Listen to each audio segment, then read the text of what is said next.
Check it out. I'm here for it. Happy New Day. I hope you guys, when you started your day, you exercise gratitude.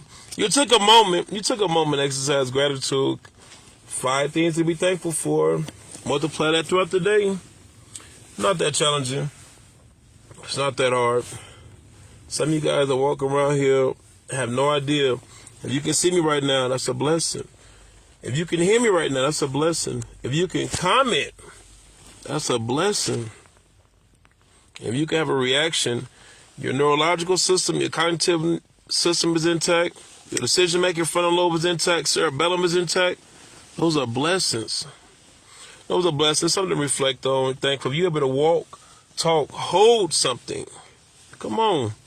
What are we talking about? So the Super Bowl, I ain't gonna be on here long. I got my notes. Oh yeah, because I gotta make sure I stay focused though. Because you know, at times I get on a tangent, be attacking y'all. And I understand. Sometimes I gotta get off my chest though, because I gotta make these moments a teachable moment. I don't need to be getting all sidetracked because I be in the moment. I want to stay focused though. So the Super Bowl, I mean, it was a great experience. I noticed everybody. Hold on, let me get my notes. Everybody gathered around, had a good moment. Same thing you guys did for Thanksgiving. Same thing you guys did for Christmas. Now the Super Bowl, it was just a movement. Everybody was all huddled up, right? But it's funny how we can put time, energy, and money into things like that. But when it comes to Super Bowl in our lives,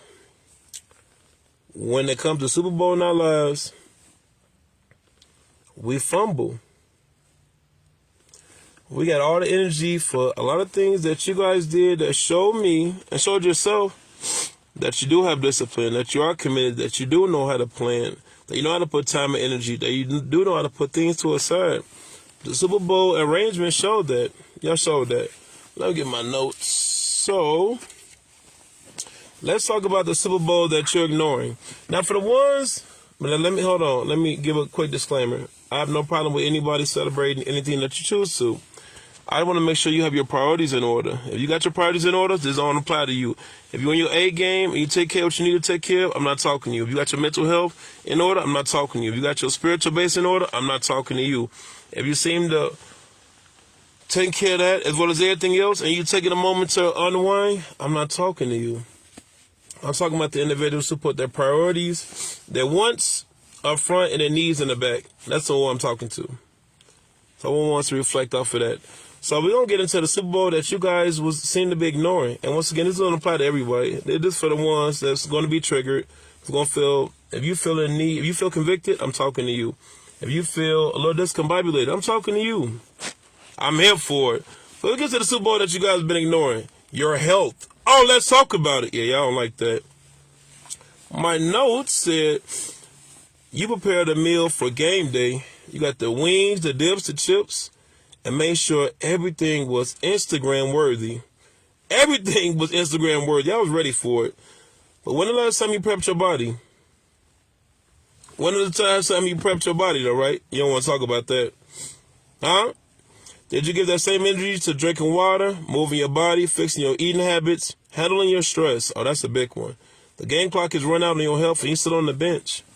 You're ignoring your health, your habits. You guys' bodies going up and down all day. I don't know what to do. I don't know how to focus. That's a lie. That's definitely a lie, though. But let me carry on, though. Your mindset. That's the mental playoffs. You can remember as stats, debates over players, engage in heated sports arguments, but your own mental clarity, your focus, your emotional control, crickets, right? Yeah, I know, dead in the water. You study a playbook for a team that doesn't even know you exist, but you won't read your own blueprint to your own success. I know that kind of, come on, we got to talk about it. Y'all got so much, I don't know how to study, I don't remember that, but these stats, through the roof, plays through the roof. You can critique and tell what they should be doing different versus what you're not doing when they come to your lifestyle. Kind of a little sketchy, right? Y'all thought y'all was going to be on here and I was going to talk about Super Bowl? I could care less about it. I don't like nobody that watch it, but I'm just here to talk about the other Super Bowl that you guys are ignoring. Your health, your mindset. Let me keep going. The relationships, the loyalty league. Oh, let's talk about it. You clear your whole schedule for the game, plan a watch party, and make time for people for a few hours of entertainment. But what about your real team? What about your real team? Your family, your significant other, your kids, your personal growth. Oh, y'all want to talk about that, right? If you treat your relationship with the same energy as you treated social media or people that you gather around for small talk, imagine the results. Imagine the results. I don't know. He always got something he wants, and I will. Huh? Yeah, you'll get used to it. Or not. Once again, ones who don't like it, you can keep scrolling. Huh? That power you can do a lot with that. A lot. Let me keep going. So far we broke down your health that you're ignoring, your mindset that you're ignoring, your relationships, your real team that you're ignoring. It gets you your discipline. That's a championship mindset. The Super Bowl takes months of practice, discipline, and sacrifice. But in life, you want to win without training. You want to win without training, right? You'll stay up late to watch overtime, but won't sacrifice for your own goals. The things you refuse to discipline for yourself that seem to keep you from winning. I put that much time. A lot of you guys are still struggling, still behind, still in debt, still on Section 8, still in with your mom, still in your grandma's basement. You complain about a job that you've been at for years. They've been taking care of everything. You guys are still in a bad place, and it's everybody else's fault. It's the politics. It's the economy. It's who's in office. Can we just say you lazy? Can we just say you inconsistent? Can we say that? Oh, I know.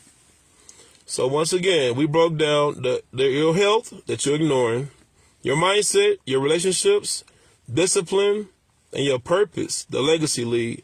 You're following team players and trends. And yet you don't even know your own purpose. You're putting all that passion to your craft into so much else except your craft, your dreams, and you cannot impact the world the way you want to. Because at the end of the day, you don't take yourself seriously. We got all this energy, all this time to put into everything else that seems to make a big difference in your life. But your bank account still look the same. Your house still look the same. Your relationship still look the same. Your health still look the same. None and void. Road runner. You out here doing this. But yet, you can hang around people that you don't like. Continue to delay yourself. You don't have that confidence in yourself. You keep putting yourself on the back burner. Why? If you can put all this time, social media these days, eliminate all our excuses. Courses, classes, spiritual base. A lot of you guys go to church, and I couldn't tell. A lot of you guys can be the salt of the earth when you're in that synagogue, when you're in that church, when you're in that temple. But at gyms, at work, at a grocery store, at a gas station, I can't, in the comment section, I definitely can't tell. Y'all decision making, I definitely can't tell. When y'all get angry, I definitely don't know the difference. I don't see you guys are trying to get anybody closer to the area that you are. You don't know testimony you're not sharing, but you know what you guys sharing? A lot of gossip, but there's not no gospel in that. You don't want to talk about that? We put so much into, you go to church out of habit, it's a checklist. You go to synagogue, temple out of habit, it's a checklist. A lot of you guys y'all can shout for a song, but fall asleep for a sermon. That don't make sense. A lot of you guys can watch a Netflix 14, y'all can put 14 episodes back to back. But when it comes to you coming somewhere where you can make a big difference, where you can help assist you in your spirit, you don't have the time to. Netflix you did. When it was a concert you did. When it was a party, when it was a gathering, it was somebody's birthday party, you was there. You was there, but your mental health you want to ignore, your spiritual health you want to ignore, your lack of boundaries you want to ignore, the fact that you don't know how to say no, you want to ignore that? So we put so much energy into everything else. You ignore your health. Diabetes is a real thing. Congestive heart failure is a real thing. Hypertension is a real thing. Your mindset. You worrying about all these other battles There's no bigger battle you're going to fight. It's not going to be in church, not in your neighborhood, not with your family, not with your friends, not with your loved ones. It's up here. You got to win these battles first. The hardest battle is the one you don't see. When you learn to win these, everything else is going to make sense. When you learn the identity of who you really are and not who the world or your friends say you are, be a big difference. If you really took the time and exercise the same way you do these other fraudulent type of things, doors are open for you. Y'all say y'all have faith, but until a crisis hit, you guys say you guys grounded and stuff until you stressed out. And also you throw everything out the window and you don't know what's going on. That don't make sense. Signs and symbols to everything. People just don't get sick. When you get sick, before you get sick, what happened? Your eyes, watery, nose, get to acting up, throat gets scratchy. Things start to act up before that you know. Check get your lighters on. You want to get that diagnostic though? I'm just saying, I ain't knocking nobody for doing a Super Bowl thing. But I just want you guys to get everything else together. I mean, things got to make sense. You know a tree by its fruit, right? You know a car by its brand, but what's your brand? Who you really representing? What you really doing with your life? What you doing with your fatherhood, your motherhood, as a husband, as a wife, as a man of God, woman of God? What you really doing with yourself? You still running through life confused. That's what you're doing. And we got to stop that. Don't keep jumping on here, giving y'all with this ugly truth versus a pretty lie. I'm here for it. Big business.